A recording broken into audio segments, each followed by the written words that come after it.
ಇವಾಗ ನಾವು ಹೊರಗಡೆಯಿಂದ ನಾರ್ಮಲಿ ಯಾವುದೇ ಆಹಾರ ಸಾಮಗ್ರಿಗಳನ್ನು ತರಲಿ, ತುಂಬ ಆಹಾರ ಸಾಮಗ್ರಿಗಳಲ್ಲಿ ಕಲಬೆರಕೆ ಇರುತ್ತೆ ಅಲ್ವಾ. ನಮಗೆ ಗೊತ್ತಾಗಲ್ಲ, ಆ್ಯಕ್ಚುಲಿ ತುಂಬಾ ಟೈಮಲ್ಲಿ ನಮಗೆ ಗೊತ್ತಾಗಲ್ಲ. ಕೆಲವೊಂದರಲ್ಲಿ ಗೊತ್ತಾಗುತ್ತೆ ಈಸಿಯಾಗಿ, ಅಂಥವುಗಳನ್ನು ನಾವು ಈಸಿಯಾಗಿ ಕಂಡುಹಿಡಿಬೋದು. ಕೆಲವೊಂದರಲ್ಲಿ ಕಲಬೆರಕೆ ಹೇಗಿದೆ ಅನ್ನೋದನ್ನು ತಿಳ್ಕೊಳ್ಳೋಕ್ಕೆ ಕೆಲವೊಂದು ಸಿಂಪಲ್ ಟೆಕ್ನಿಕ್ಗಳನ್ನು ನಾವು ಯೂಸ್ ಮಾಡ್ಬೋದು. ಇವತ್ತು ಅಂತಹದೇ ಒಂದು ಸಿಂಪಲ್ ಟೆಕ್ನಿಕನ್ನು ಹೇಳ್ತಾ ಇದ್ದೀನಿ. ನಾರ್ಮಲಿ ಮೆಣಸಿನ ಪುಡಿನ ಹೊರಗಡೆಯಿಂದ ತರ್ತೀವಲ್ಲ, ಸೊ ಮೆಣಸಿನ ಪುಡಿಯಲ್ಲಿ ಏನೇನು ಇನ್ಕ್ಲೂಡ್ ಆಗಿರುವಂಥ ಚಾನ್ಸಸ್ ಇರುತ್ತೆ, ಮತ್ತು ಹೇಗೆ ಕಂಡುಕೊಳ್ಳೋದು, ಅದನ್ನು ಮನೆಯಲ್ಲೇ ಈಸಿಯಾಗಿ ಕಲಬೆರಕೆ ಆಗಿರೋದನ್ನ ಕಂಡುಹಿಡಿಯೋದು ಹೇಗೆ ಅನ್ನೋದನ್ನು ಹೇಳ್ತಾ ಇದ್ದೀನಿ. ಹಾಯ್ ಫ್ರೆಂಡ್ಸ್, ಇದು ನಿಮ್ಮ ಕನ್ನಡ ಟಿಪ್ಸ್ ಲೋಕ.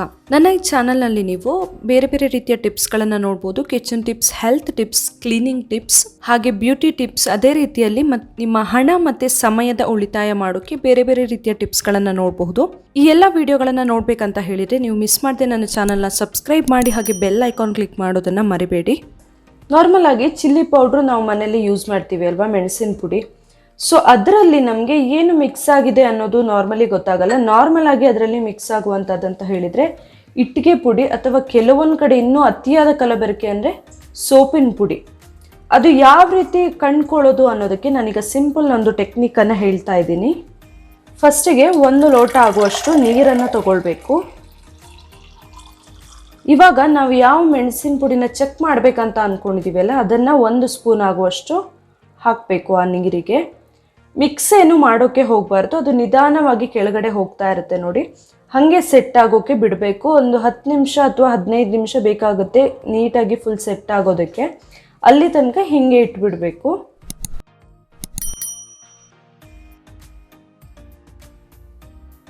ಒಂದು 10 ನಿಮಿಷ ಆದಮೇಲೆ ನೋಡಿದರೆ ಈ ಥರ ಕೆಳಗಡೆ ಹೋಗಿ ಸೆಟ್ ಆಗಿರುತ್ತೆ ಚಿಲ್ಲಿ ಪೌಡರ್ ಫುಲ್. ನಾವು ಏನು ಮಿಕ್ಸ್ ಏನು ಮಾಡಿಲ್ಲ ನೀರಿಗೆ ಹಾಕಿದಾಗ, ಹಾಗೇ ಹಾಕಿರೋದಷ್ಟೇ. ಈ ಥರ ಕೆಳಗೆ ಸ್ವಲ್ಪ ಕುತ್ಕೊಂಡಿರುತ್ತೆ, ಮೇಲ್ಗಡೆ ಒಂದು ಲೇಯರ್ ಥರ ಆಗಿರುತ್ತೆ. ಇದನ್ನು ಮಿಡಲಲ್ಲಿ ನಾವು ಏನು ಅಲ್ಲಾಡ್ಸೋಕ್ಕೆ ಹೋಗಬಾರ್ದು, ಗ್ಲಾಸ್ ಹಾಗೇ ಇಟ್ಟಿರಬೇಕು. ಇವಾಗ ನಿಧಾನಕ್ಕೆ ಇದರಲ್ಲಿ ಮೇಲ್ಗಡೆ ಇರುವಂತಹ ನೀರನ್ನು ತೆಕ್ಕೊಳ್ಬೇಕು ಬೇರೆ ಪಾತ್ರೆಗೆ. ಬರೀ ನೀರನ್ನು ಮಾತ್ರ ತೆಕ್ಕೊಳ್ಬೇಕು, ತಳದಲ್ಲಿ ಇರುವಂಥದ್ದನ್ನು ತೆಕ್ಕೊಳ್ಬಾರ್ದು. ಇದನ್ನು ಇವಾಗ ಸ್ಪೂನಲ್ಲಿ ತೆಕ್ಕೊಳ್ತಾ ಇದ್ದೀನಿ. ಇದನ್ನು ಕೈಯಲ್ಲಿ ಮುಟ್ಟಿ ನೋಡಬೇಕು ನಾವು. ತುಂಬ ನಮಗೆ ತರಿ ಅನಿಸ್ತಿದೆ ಅಂತಾದರೆ ಅದು ನಮಗೆ ಇಟ್ಟಿಗೆ ಪೌಡ್ರ್ ಮಿಕ್ಸ್ ಮಾಡಿರಬಹುದು ಕೆಲವು ಸರಿ. ಆ ಥರ ಇದ್ದಾಗ ತುಂಬಾ ತರಿ ಅನಿಸುತ್ತೆ. ಇಲ್ಲ ನಿಮಗೆ ಈ ಥರ ಮಾಡಿದಾಗ ತುಂಬ ಕೈ ಜಾರ್ತಾ ಇದೆ, ಸ್ವಲ್ಪ ಲೋಳೆ ಥರ ಎಲ್ಲ ಅನಿಸ್ತಿದೆ ಅಂದರೆ ಅದರಲ್ಲಿ ಸೋಪಿನ ಪುಡಿ ಮಿಕ್ಸ್ ಆಗಿರುವಂತಹ ಚಾನ್ಸಸ್ ಇರುತ್ತೆ.